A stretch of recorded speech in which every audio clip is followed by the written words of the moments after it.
ရစ်ဖွဲ့ခဲ့ပြီးဒီကျိုးလေးလေးမြင်နိုင်လဲယုံလို့မရတော့ဘူး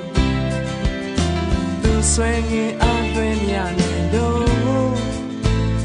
ဒီနောင်ကျိုးချီနောင်မဆုံးဆွဲလာဟာဖြတ်တော့မရအောင်လွန်ကဲနေဒီလာမြသိကကိုယ်ပဲကြောင့်လောင်များရစ်ဖွဲ့နေတယ်